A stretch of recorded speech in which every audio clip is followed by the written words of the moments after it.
Okay, so we now have a talk by Jiewon Park on the quantitative rigidity for Ricci curvature. Uh, Whenever you're ready, you can start. Okay. Uh, so firstly, thank you very much to the organizers for giving me the chance to speak here. It's a great pleasure.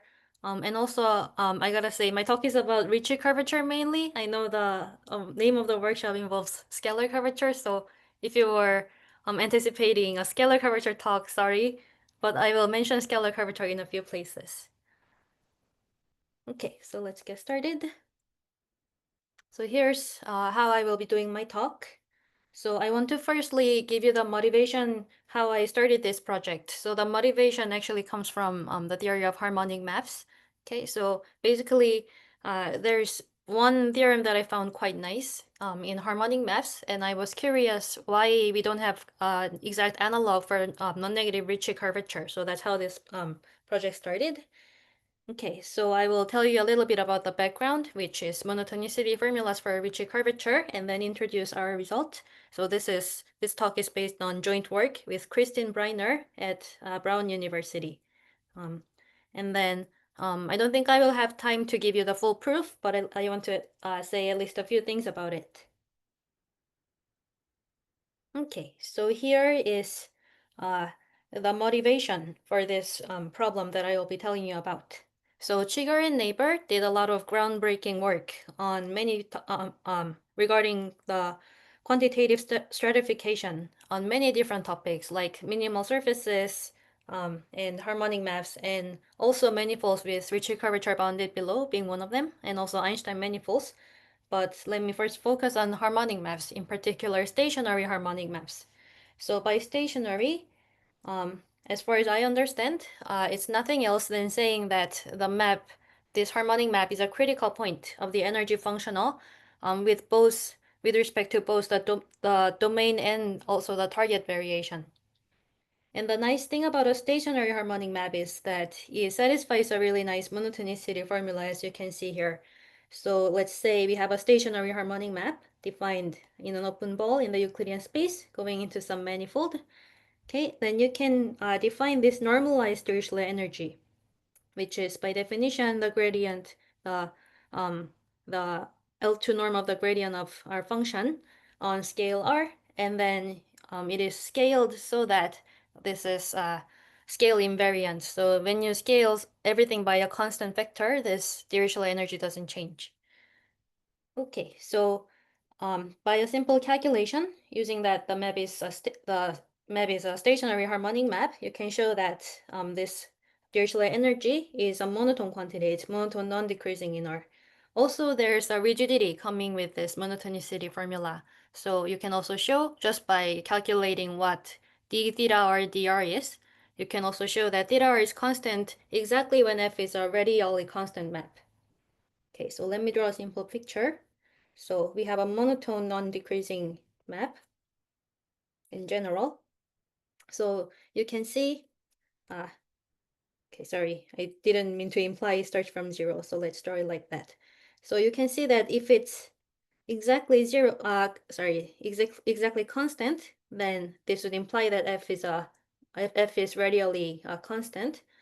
So then it's a natural question to ask if what about the stability of this rigidity? So what if theta r isn't constant but almost? So if between two different scales, let's say r and I don't know 2r or something, let's say theta r didn't change very much between these two different scales, then it's natural to ask whether f is close to being a radially constant map in a suitable sense. Okay, so I don't really know where exactly this was first proved, but the place I found this was in this Chigger Neighbors 2013 paper on harmonic maps. The answer to the question that I just raised is yes, and it's done by a compactness argument. So given a positive epsilon, there's always a small delta, so that if your change between this monotone quantity between two different scales, here, well, in their paper it's stated between two different scales, 1 and R. Okay, so if the change in your monotone quantity is by delta, okay, so the picture would be something like this. So you have an R, you have a 1, and the change in your quantity is bounded by delta. Then F is very close, epsilon close to being a radially constant map. So you can construct a radially constant map and define a suitably weighted LP distance between F and that map and show that it is actually smaller than epsilon. So that's what it means to be epsilon 1,0 homogeneous in this situation. Okay. So that was the situation for harmonic maps for this monotonicity formula for stationary harmonic maps. Now, I learned this actually at a conference organized by Christine about 2 years ago, I think, where she's an expert on harmonic maps. So we were talking about this, and I realized there are lots of monotonicity formulas known in the context of manifolds with Ricci curvature bounded below. So I will be telling you more about this, but I realized that something like the stability for this rigidity property that I was telling you about. If the monotone quantity changes very little, then we expect it to be close to the model case. Something like that, as far as I knew then, something like that didn't exist. So that was what we set out to do. Okay, so let me formulate the question a little more precisely. And also, I will be assuming Euclidean volume growth throughout on a manifold with non-negative Ricci curvature. Okay. So suppose, and I will also tell you exactly what this functional is I will be working with. But for now, let's just take a monotone non-decreasing functional defined on our manifold. Okay, so it's defined on scale R centered at some point. So the first question would be a compactness statement, sort of. So given an epsilon, can we say that if our monotone quantity changes very little between two scales, 2R and R, then can we say that our manifold is epsilon close to the expected model space on which the monotone quantity is going to be constant? Okay, of course you can, instead of 2R, you can just throw in like 3R or 4R. All I want to say is F is not changing very much between two scales. Okay, so that would be question 1. And then the next natural question would be, can we make this even more quantitative? Okay, so by quantitative, I mean something like this.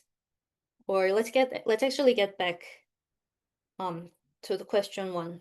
By quantitative, I would mean instead of just doing a compactness contradiction argument, which is what gives the Cheeger-Neighbor theorem that I was showing you about harmonic maps. So instead of just saying that, oh, given epsilon, when delta is small enough, we get an epsilon closeness, can we find an actual explicit relationship between epsilon and delta? So that's the next question. So is there an explicit quantitative estimate so that some explicit function of the drop, the change in the monotone quantity, controls the distance between our manifold on scale R and also the scale R in our model space. Okay, so those were the questions you were initially asking. And then we were working a little more and asking the third question actually. So in this case, as you will see, the model space will turn out to be a cone. And in many different situations, this cone splitting principle is well known. That if your manifold or even a metric space is a cone at two different points. Okay, so by being a cone, I mean the manifold possesses a homothetic symmetry. Okay, so there exists a point in the manifold so that if you just multiply everything by, I don't know, 2 or 3 or whatever, some positive number, your manifold doesn't change. Okay, so if you have that cone symmetry at some point, and suppose you have a different point where you're also conical at that point, then there has to be a splitting along a geodesic connecting those 2 points. Okay, so then keeping that in mind, the next question is, suppose we were conical at, let's say, k plus 1 many points that are sufficiently far away. Okay, I will pretend my k is equal to 2, so I'm going to be drawing 3 points so that my manifold is conical at these 3 points. then I expect that splitting will happen along two directions. Okay, so question 3 is just a formulation of that in terms of the rigidity, or let's say quantitative stability of the monotonicity formula. So suppose I have this k plus 1 many points, so that if I define my monotone quantity centered at each point, okay, so this f, I just wrote f, but the definition involves choosing a point. So let's say my monotone quantity changes very little as I go out as I go out from this point, and also it changes very little. Centered at all of these points. So that means I am close to being a cone centered at all of these points.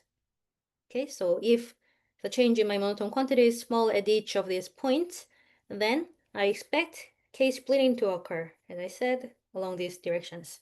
And moreover, it would be really nice if I can control that K splitting in a quantitative way, just by these quantities centered at these points.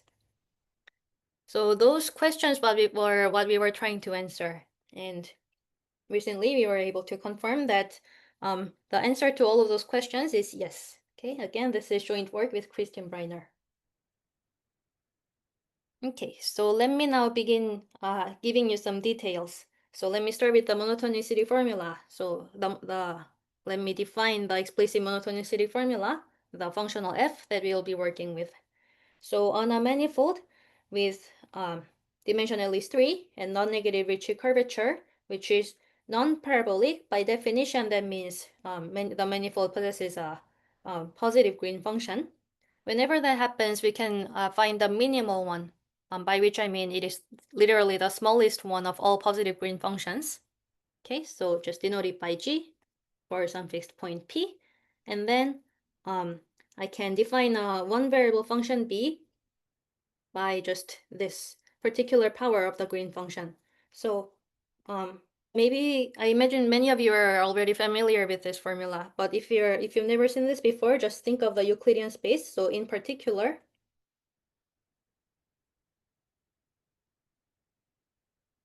on the Euclidean space with the Euclidean metric, the green function is nothing else than the distance to the power 2 minus n. So the function b is, let's choose P to be the origin for now. Then B is nothing else than the distance from the origin. Okay. All right. So here's the monotonicity formula that we are going to be using. So in a paper by Colding in 2012, there are 3 monotonicity formulas given. I've stated only 2 of them, but there's another one in the paper. Okay. So he defines 3 quantities. So A standing for area, I think, is the integral of the gradient of B to the power 3 over the level set for level R with this scale factor R to the 1 minus n. So you can immediately see that in particular for the Euclidean space, where the gradient of B is nothing else than the distance function. So this will be 1. So you're integrating just the constant function 1 on this level set. So this is nothing else than the area of the sphere of radius r. So that will scale like r to the n minus 1, which exactly cancels out this vector. So a will be constant on the Euclidean space. You can also see that if you're a cone, then taking the distance function, if you're a cone, then you can calculate that the distance function agrees with up to a vector that only depends on the volume growth of your manifold. B is just like the distance function d. Okay, so in particular, again, on a cone, the gradient of B is going to be a constant. Okay, again, only depending on the volume growth of your cone. So you're again integrating a constant on the sphere of radius r. So so again, on a cone, A is a constant when you choose your base point to be the cone tip. Okay, of course, unless you're a Euclidean space the cone is not a smooth manifold, but in general, forgetting about this one singularity, it holds true that A is a constant on a cone. Okay, and you can see that V is also defined similarly, stands for volume. Now it's on the sub-level set, so instead of the sphere, geodesic sphere, just consider the ball of radius r. So the reasoning is exactly the same. And then F is some particular linear combination of A and V. Okay. All right, then the following monotonicity formulas hold. So for one, A itself is monotone, so A prime is minus or n minus 3 over 2, and then this integral, which is always greater than or equal to 0 by assumption. Okay, so we assume that Ricci is non-negative. So in particular, A prime is smaller than or equal to 0. And you can also calculate F prime. Again, F prime is the integral of something greater than or equal to 0. So you can see that F is monotone non-decreasing. Okay, so we will be using the quantity F for our monotonicity formula. So many of the results that I'll be telling you about, they also hold, well, let's say some versions of them also hold with A in place of F, but for technical reasons, it's much easier to state things with F instead of A. And that's because in this monotonicity formulas, you can see that A prime is given by the integral in this super level set. So the region that A prime sees is, sorry, is there a question? Okay, let me know whenever anyone has a question. So okay, let's pretend this is our manifold. Then the region that A prime sees is, I'm thinking of B as something similar to a distance function. You can see that A prime is the integral on this region. So it doesn't see what's happening near your pole, which is why it's a little more difficult to work with A compared to F in some situations. Okay. All right, so I told you this monotonicity formula of coding, and let me also tell you that there are many other generalizations and variations found in recent years.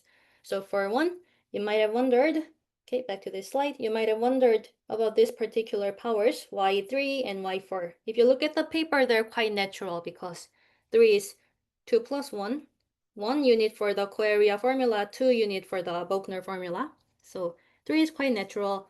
But later, coding and Minikasi, they generalized this to a whole family of, instead of 3, um, you can put a power 1 plus beta for any positive beta, where then you will have a whole family of monotonicity formulas depending on your parameter beta.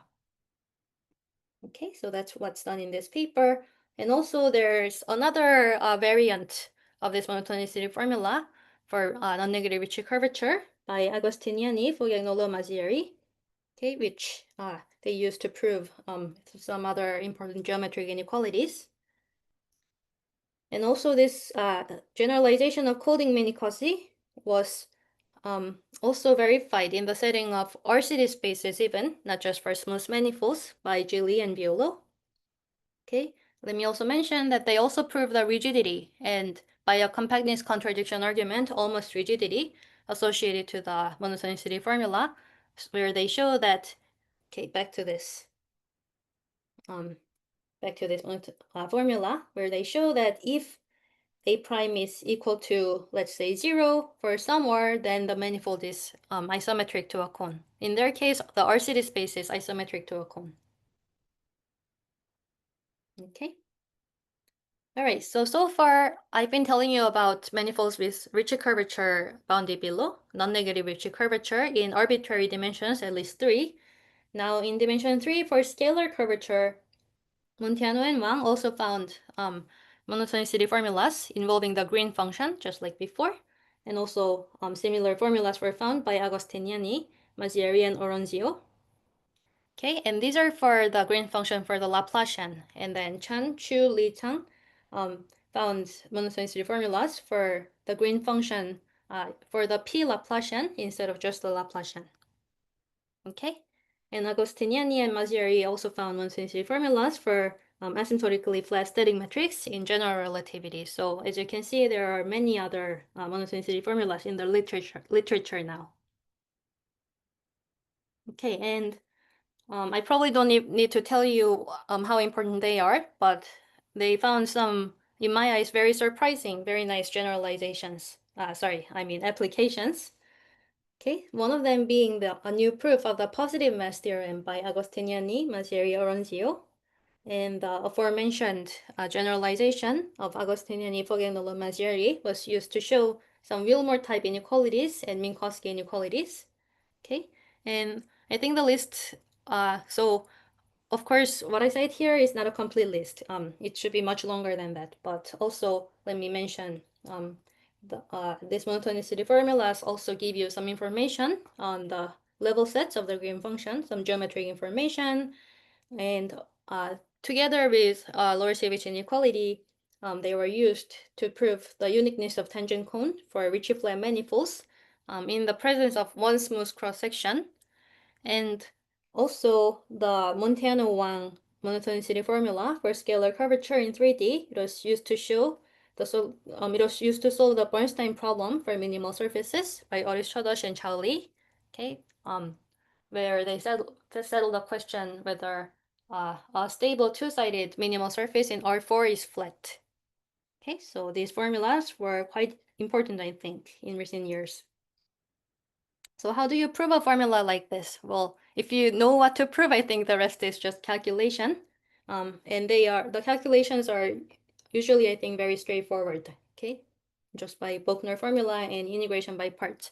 Another way you can expect a monotonicity formula is when you have a Hessian estimate, okay? Often called a matrix Liao-Hamilton estimate, okay? So if you're interested in this relationship between the monotonicity formula and matrix Liao-Hamilton estimates, then Laney has written a very nice survey on this curious relationship, so I highly recommend that. Okay, so let me also mention an instance of this. So if you work in mean curvature flow, then you're very familiar with Huisken's monotonicity formula, okay, where the equality is achieved exactly on a on a self-shrinker. Okay, so Huisken's initial monotonicity formula was only proved when the background was the Euclidean space, and then later, because what the calculation really involves is the calculation of the Hessian in the ambient space. So later, it was generalized to the case where the ambient space has non-negative sectional curvature, I believe.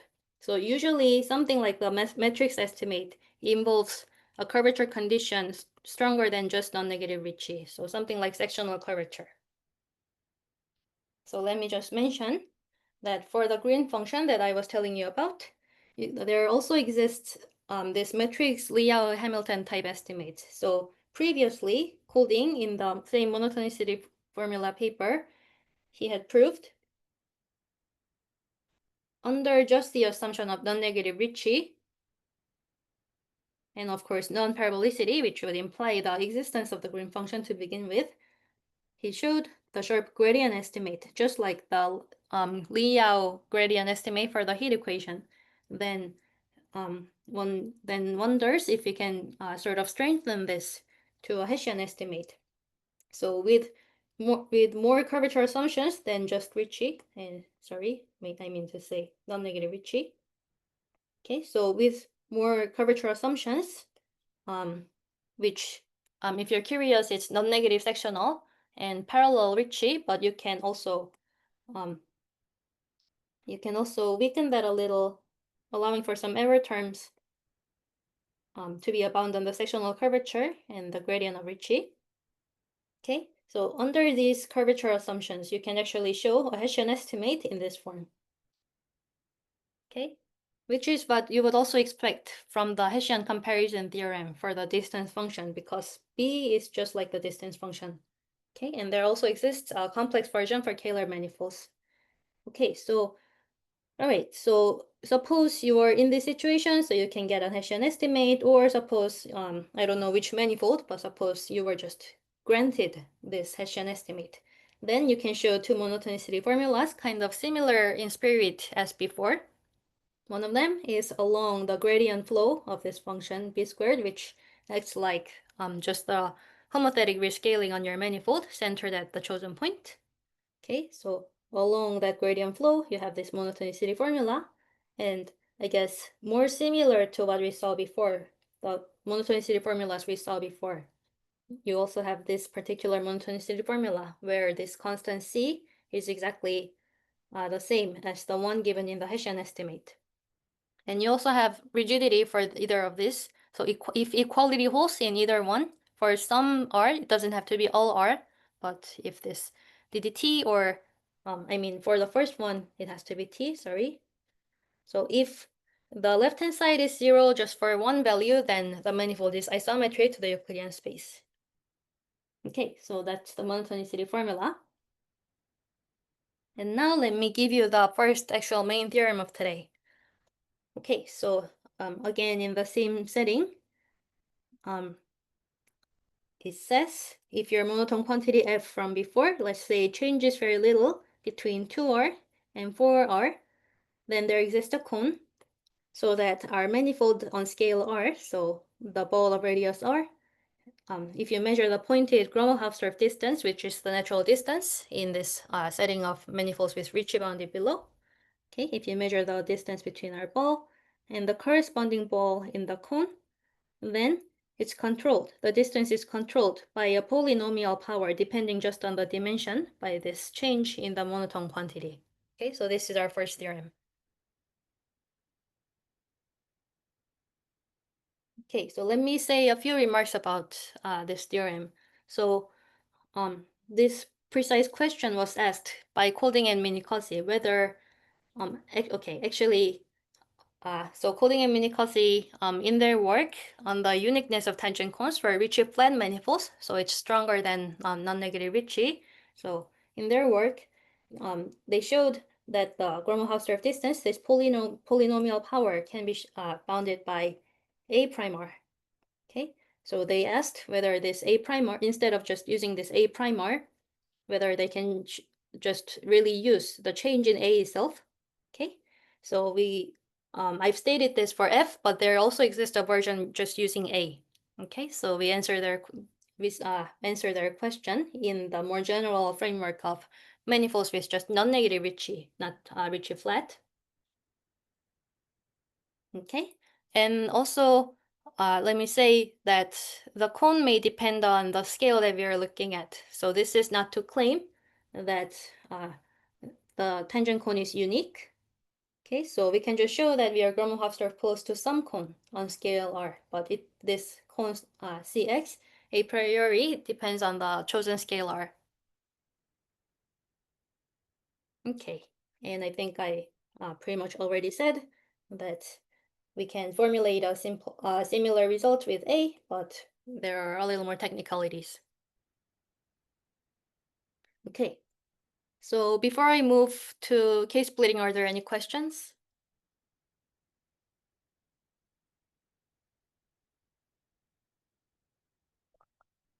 Okay, otherwise I'll continue. Okay, so as I said in the beginning, if we expect, well, we can expect that if we have, let's say, k plus 1 many points, okay, and I've said independent points because, so what does it mean? So in the beginning, I drew a picture where I've configured my 3 points to be something like this. This would be the ideal case where you get splitting in these two directions, which for which these two lines will be orthogonal. Okay, but suppose you're in this extreme case where you have 3 points so that you're conical at each point, but these 3 points are collinear, then you would get one splitting along this line and another splitting along, let's choose this point and this point along this line, but that would really give you only one splitting, so you don't want your points to be like this. Okay, or in the more general case where your 3 points form a arbitrary triangle, not necessarily a right triangle, okay, then you are going to be forming this line and this line And then by a linear transformation, you can bring you can bring your space to this case where the lines are actually orthogonal. Okay. All right. So this independent condition is there to rule out something like this. Okay. So this just means that the Gromov-Hausdorff distance between this set of k plus 1 many points and also the set of cardinality k plus 1 in so this case is like we have 3 points, but we are forming a line. So basically we are getting close to just R1, not R2. Okay, so we don't want the case where the Gromov-Hausdorff distance between our k plus 1 many points and also a set of cardinality k plus 1 in our k minus 1 is too small. Okay, so ruling that out, then we are almost splitting along our k. Okay, so this is basically what the next theorem is going to say. Okay, so there are a few ways to write things down, but here's, I think, a more simple version. Sorry, it's a simple version, but I know it's still looking a little heavy. So let me tell you what it means. So again, let's say we have k plus 1 many points, which are not configured like this before, so that they almost span a k-plane. Okay, and suppose we are almost conical at each of these points, okay, for scales large enough.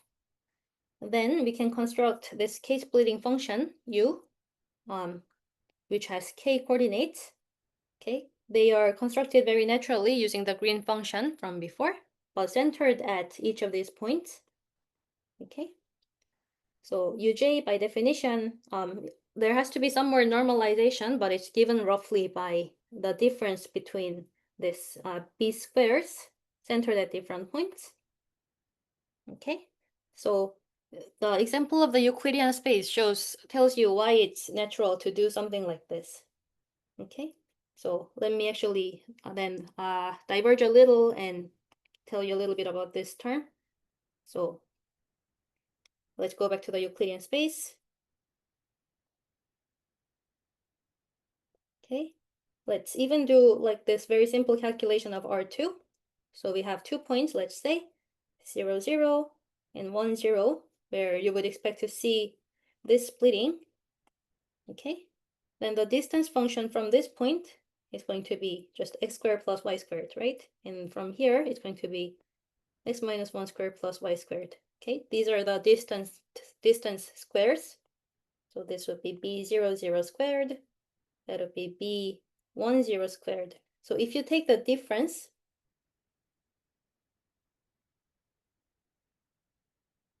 then this is, what is it? It's just 2x minus 2.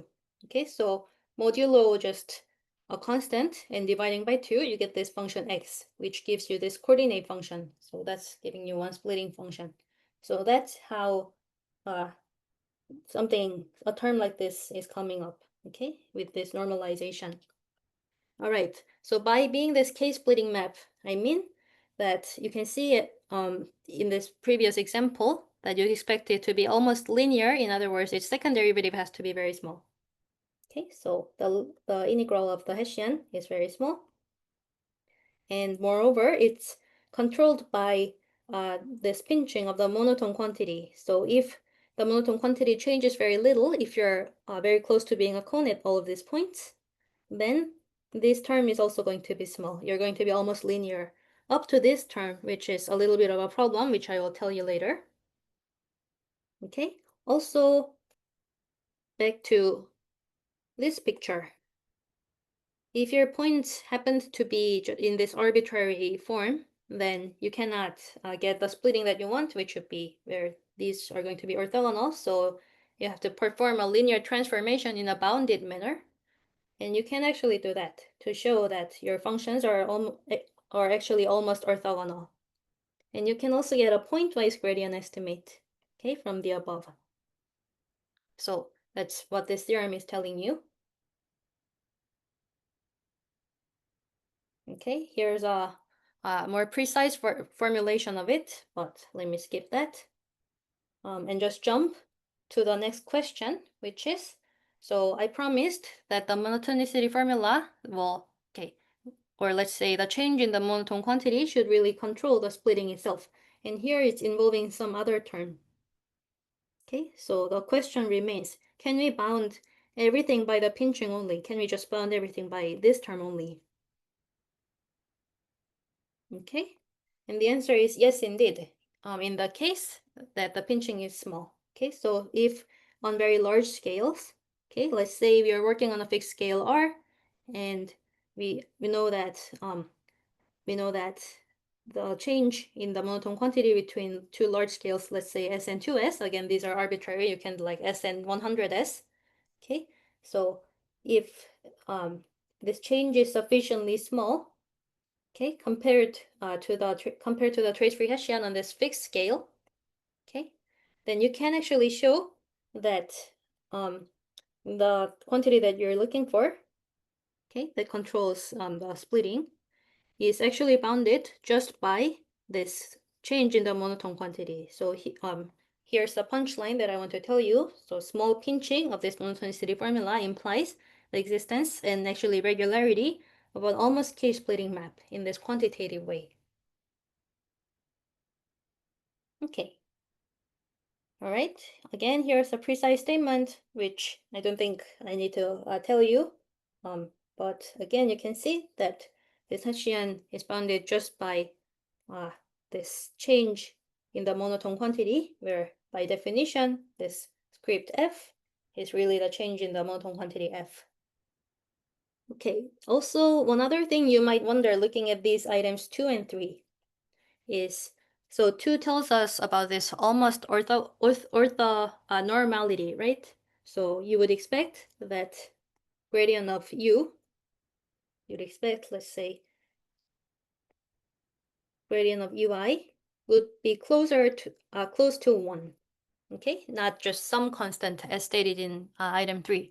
So unfortunately, in this case, we couldn't bump up this bound C to the precise power that we would expect 1 in a pointwise manner. So of course, you can infer from item 2 that gradient of ui is almost 1 in an integral sense. But in order to bump that up to a pointwise bound, one thing you can moreover assume is this strong control on this green function. So if you're given that, so that if your u is close to being harmonic, okay, and then you can actually use estimates for harmonic functions to show that instead of this c, you can have 1 plus some small epsilon if ui happens to be harmonic.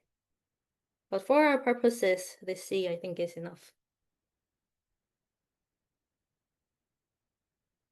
Okay, so combining everything that we have, we can also describe things in terms of this Gromov-Hausdorff distance to the limit space, which is splitting in k directions. Okay, so the map that we just constructed, this k-splitting map, gives you a Gromov-Hausdorff approximation, okay, on scale R to a space that splits in these k directions. Okay, so one thing that I wanted to do was, so this theorem follows by a compactness contradiction argument from the theorem that we had before. And so far, I don't know a way to make this one quantitative. So by quantitative, I mean whether if I can, for example, do like a polynomial bound where this guy would depend, this guy will be bounded by like r times just the sum of the pinchings itself or something. Okay, so for now it's just an epsilon delta argument. But anyways, our conclusion is that if we have this k plus 1 many independent points, so that at each of these points the monotone quantity changes very little, then we can actually show that we are close in the Gromov-Hausdorff sense to being this k-splitting. Okay, in the remaining, I think, 10 minutes, let me tell you a little bit about the proof and maybe some future ideas. Okay, so there were two parts to my talk, which is the cone splitting result and then using that the case splitting. Okay, so for the cone splitting, you're comparing your manifold to a cone, right? So here, let me draw an actual cone. And I have some arbitrary manifold. So on a cone, also this idea already is in the seminal work of Chigorin and Kolding and works of Kolding even before that. Okay, so if you have a cone, and let's look at the radial geodesic coming out of your cone tip, and if you have 2 points on these geodesics, and look at some future time where you're flowing along this geodesic, then you can estimate the distance between these future points just by using these radial distances and the initial distance between these 2 points. Okay, so if you can do the same on your manifold, then you know exactly what the manifold is as a metric space. So you'll be exactly isometric to a cone. So if you have, in this case, the gradient flow line of the function b, okay, which again would be the same as the distance function from the tip in the case of a cone. If you have some initial points and you flow for some time, and you try to look at what the distance is between these 2 points, okay? So if that was the same as what's happening on this left picture on the cone, then you know what your manifold is as a metric space. It'll have to be a cone. So if you're Ricci flat, then you actually have pointwise estimates on your green function and its gradient, and you can do exactly that. In general, if you're non-negative Ricci, you only have integral estimates. So you might not be able to estimate exactly this distance. Instead, what you can do is you can always find a small ball centered at your point, okay, and your second point, so that when you flow your ball along this gradient flow of B, you can always find some nice point so that the distance between these nice points can be approximated. And then if you shrink the size of your ball, the error coming from the triangle inequality, which are going to be the radii of these balls, are going to decrease. Okay, so that'll make the difference between this distance between the substitute points and the original distance, that'll make that error go to 0. Okay, so there's a little bit of competition where you have to make this ball shrink. Okay, make this ball approximate your point better. Okay, that will make the error smaller, but that will make the estimate larger. So that's why we have that competition. So let me jump back to the statement on this cone rigidity. Okay. All right. So in the case of Einstein, okay, in the case of Ricci flat, actually the bound is this exponent is exactly 2. But because of that competition for which happens in general for non-negative Ricci curvature, I have just this polynomial bound, but still it's a dimensional constant. I've left it as mu, but you can explicitly calculate it even depending on your dimension n. Okay, so that's what I want to tell you about the proof of cone splitting. For case splitting, there are a few more ingredients. So one of them is showing some binary estimates on this function b, comparing it to the distance function. So in particular, we can show whenever we already know by small pinching of this monotone quantity, then the previous theorem about this cone rigidity will tell us that we are close to being the ball of corresponding radius in a cone. So using that, we can show that the green function, or let's say the function b, is close to being the distance function in a C0 manner. And also we have this W1 to estimate on this function b. Okay. And another ingredient is what I told you before. If our points were configured just forming an arbitrary triangle, we have to transform it so that we are splitting along these orthogonal directions. So we have to find a linear transformation. We have to find the triangular matrix multiplied with which by which we multiply and do this linear transformation. Okay, and we have to do that in a controlled manner, so the transformation has to be bounded, okay, in a uniform way. So it's possible to do that, and the argument, again, it's a compactness contradiction type argument, and the basic structure follows the work of Chigger and Neighbor, and also Chigger-Jiang Neighbor. Let me also tell you that Chigger-Jiang Neighbor also has very similar theorems where they devise a monotone quantity called the local pointed entropy, and it's a local quantity centered at some point using the heat kernel at that point. Okay, where the change of their monotone quantity, their local pointed entropy, controls exactly the K-splitting map, just as in our case. So I think of our theorem as a global version of their theorem.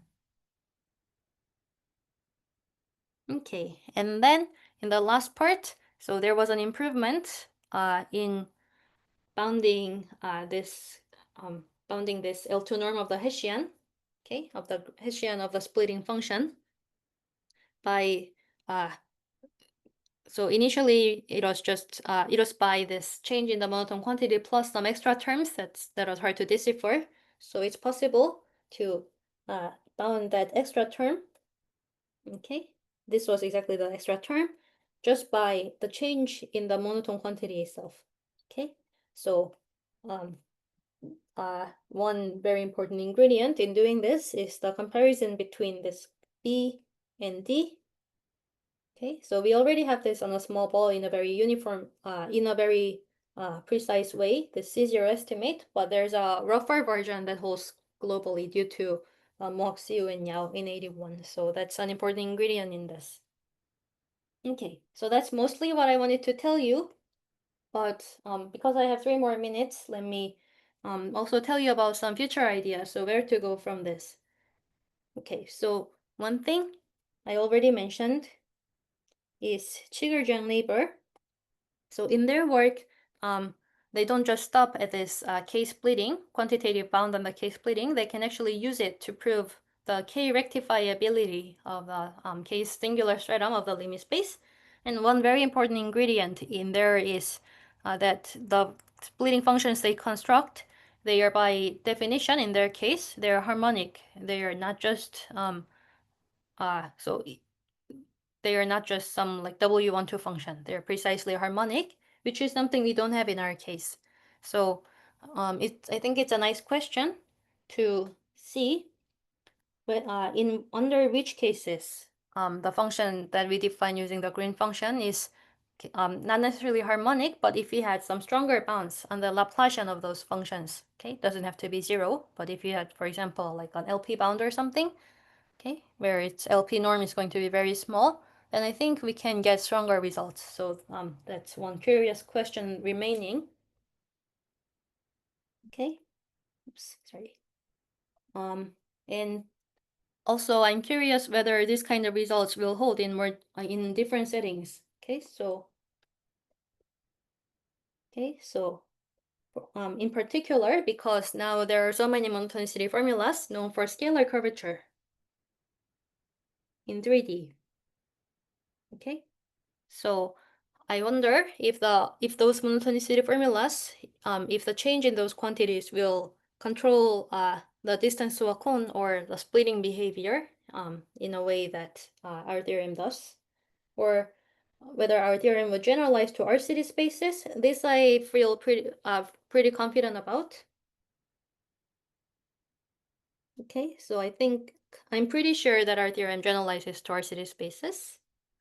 Okay, but really, one very interesting question, I think, is whether we can say something stronger if we also had an upper bound on the Ricci curvature. Okay. So in particular, let's even assume the strongest case when our Ricci curvature is 0. So when we are this Einstein manifold. So for this Einstein manifold, actually my expectation is that if f is if this change in the monotone quantity is very, very small, then we wouldn't be just Gromov-Hausdorff close to being a cone. We would immediately snap to a cone. We would have a gap theorem, okay, saying that unless you're a cone, so okay, you want to also be a manifold, so unless you're the Euclidean space, your monotone quantity has to actually change at least at some rate.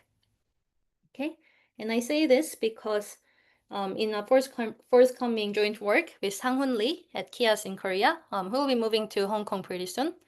Okay, so we'll be showing that if we are Einstein, there is actually a gap theorem for the gradient estimate of B. Okay, also with some more curvature conditions, but that leads me to believe that, okay, sorry, let me jump back a little.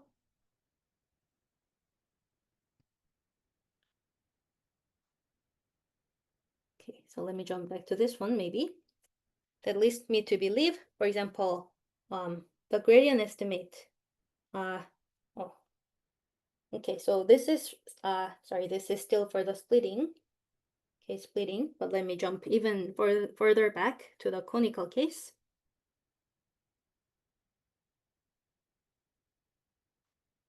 Okay, so I had this monotonicity formulas, and also I told you about their derivations using the Hessian estimate, which is a generalization, or let's say strengthening of this gradient estimate. You naturally wonder, okay, we have a upper bound on the gradient estimate. Do we also have a lower bound? In the category of manifolds with just lower bound on the Ricci curvature, usually the lower bound fails in general. Okay, there's no uniform lower bound. But for Einstein manifolds, you can actually show under some more curvature conditions that if your gradient of B is close to being 1 pointwise, then you're actually flat. Okay, so I wonder in general whether you can do like a lower bound, at least in an integral sense, or some weaker sense on manifolds with Ricci curvature bounded below. So I think that would be a very interesting next question too. Okay, and there are related works of Neighbor and Valtorta on the Euclidean space, which then of course holds for manifolds with sectional curvature bounds, but I don't know whether there are such results for manifolds with Ricci bounded below. Okay, so those are some related questions, and thank you for your attention.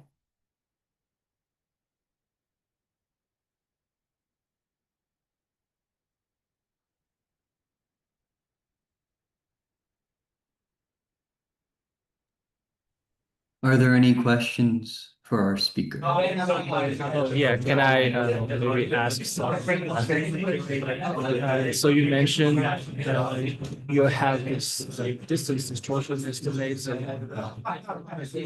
gradient flow typical. You said that Ricci is actually get stronger estimates, twice estimates. Do you have like a specific explicit form of that estimate? Sorry, Singyu, I think I don't think I understood your question because of the audio. Sorry, maybe it's yeah. a little bit noisy, background noise. So I was asking, there was a slide about this distortion, distance Yes. distortion estimates. Yes. So you said that in the Ricci flat case, you can do better. You can do a Yes. pointwise estimates. What is the explicit form of that pointwise Ah. estimate? Right. So in fact, yeah, thank you for that question. So in fact, in the Ricci flat case using Anderson's work, basically Moser iteration works would be my answer. So in the Ricci flat case, you can bump up the Hessian estimate on this function. Okay, so B squared is like the distance function, so this guy would be on the Euclidean space, it would be like 2g. Okay, or on a cone, it would be like the trace of this Hessian times the metric g. So in general, if you only have a lower bound on Ricci, you only have an L2 bound, I believe. There might be some weights, okay, but in the Einstein case, you can actually bump this up to a C1 bound, Okay. which allows you to track everything pointwise. Maybe another question. So you mentioned that you don't have a sharp gradient bound for the splitting function. You only have like the gradient is bounded by some constant c, not like 1 plus epsilon. Yes. So I think there were some like previous works in some different settings when you have a split map with bounded with L infinity bound on the Laplacian. There was a heat kernel proof to improve the the gradient upper bound from C to 1 plus epsilon. So I'm just curious if this proof still works or it collapsed at some point. Okay, right.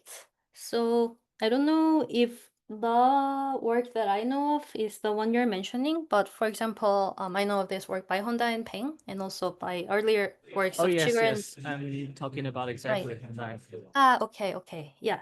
So they're right. They're in their case.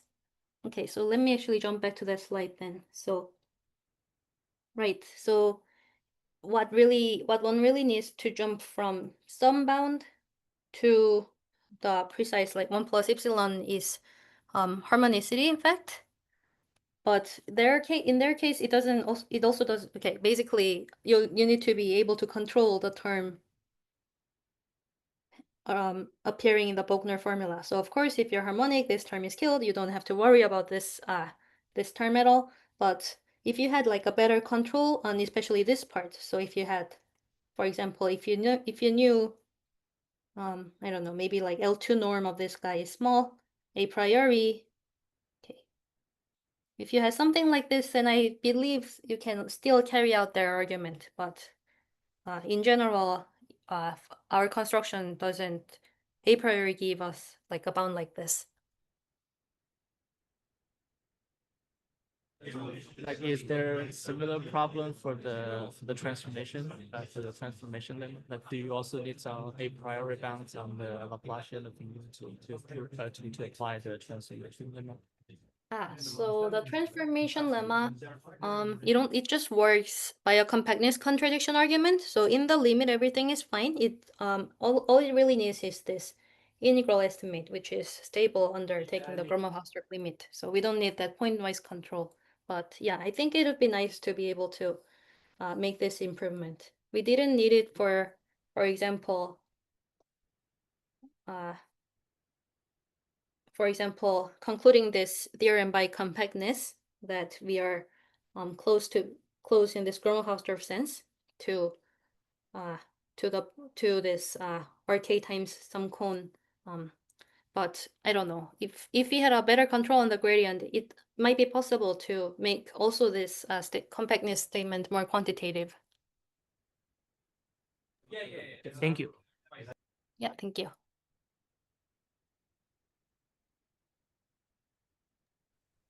Okay, if there's not any other questions, let's thank our speaker again.